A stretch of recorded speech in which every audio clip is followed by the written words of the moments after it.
test lisible à l'impression. Donc là je vous ai pas montré, mais je fais aussi des tests d'impression pour voir si on lit bien avant de continuer. Voilà, là je fais différents tests, un avec des contours, un avec les informations plus espacées pour gagner de la place et de la lisibilité.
Alors c'est parti pour attendre ça. Sa réponse. Elle dit ah oui, j'aime beaucoup. Je regarde un peu plus près, je vous dis quoi après. En fait, j'aime tellement tout que je ne sais pas me décider. Ça fait super plaisir. Elle revient donc le soir vers 23h avec des nouvelles indications. Donc elle m'a montré la couleur qu'elle voulait au verso. Elle m'a dit que le petit nœud elle le voulait au centre et de faire des essais sur les petits pictogrammes, donc de les faire, de les laisser comme ça mais de les mettre sur un fond avec un carré au coin arrondi. Elle m'a même fait un exemple qui lui a pris 2 heures. Donc elle est vraiment à fond quoi. Donc je vais donc sur mon site d'images libres de droit parce qu'elle m'en avait envoyé, mais vu que c'est pas des images libres de droit, ben on risque des problèmes. Du coup j'ai été en prendre dans le même style qu'elle aimait bien pour pas avoir de soucis. Donc je les télécharge tous, je les mets dans mon fichier. Vous voyez, j'en ai sélectionné quelques-uns qui sont d'ailleurs magnifiques, que je vais garder pour de prochains travaux à mon avis parce qu'ils sont trop beaux. Et c'est parti pour recommencer des tests. Donc je fais un nouveau plan de travail, je mets mes repères. Ça c'est le recto qu'elle avait sélectionné et donc je m'occupe du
j'essaye diverses choses pour le dégrader, mais j'aimais pas.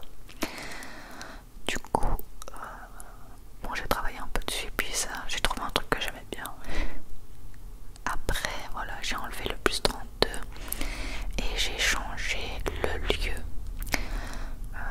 En fait, elle comptait peut-être déménager prochainement, donc elle voulait pas mettre son adresse complète. Donc je lui réponds ensuite. Voici, je pense que je n'ai rien oublié. Avec les nouvelles modifications de la carte de visite.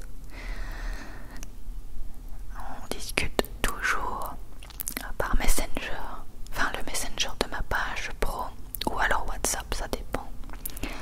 Mais moi j'ai plus facile personnellement sur Messenger. Donc elle dit que c'est top. Enfin elle me parlait de la facture, etc. Elle voulait que je facture tout d'un coup pour être tranquille. Donc elle a dit que c'était parfait avec un petit bonhomme qui a des cœurs dans les yeux. Et elle a dit qu'elle était... Je suis déjà toute excitée pour le dépliant. D'ailleurs le dépliant, je pense que je vais le faire avec vous aussi, comme ça on aura vraiment toute la déclinaison de cette cliente. Donc là je lui réponds pour la facture, pas de problème, et je lui demande de m'envoyer déjà toutes les informations pour le dépliant. Elle a commencé à m'envoyer une partie, mais c'est vrai qu'un dépliant c'est beaucoup de travail du coup. Voilà, j'ai une première partie où je peux déjà faire un test. J'ai pas encore tout. Et voilà, après, eh bien, je fais mon mock-up pour pouvoir le présenter sur ma page Facebook professionnelle. Comme je vous avais déjà montré pour le logo. Donc une petite présentation toute simple. Voilà, pour présenter le produit fini quoi. D'ailleurs n'hésitez pas à me suivre sur ma page professionnelle. Je vous montrerai le nom tout de suite après. Alors qu'est-ce que je note? Suite de notre collaboration avec Manon. Point d'exclamation. Après m'avoir fait confiance pour son logo, virgule, elle m'a... Ah oui, là je me souviens que j'arrivais vraiment pas à faire la phrase, j'étais pas respirée. Donc j'efface. Donc nous avons continué sur cette lancée pour sa carte de visite. Petit smiley.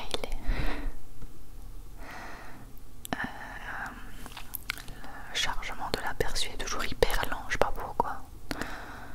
Alors, prochaine étape, 2 points, le dépliant qu'on va faire ensemble.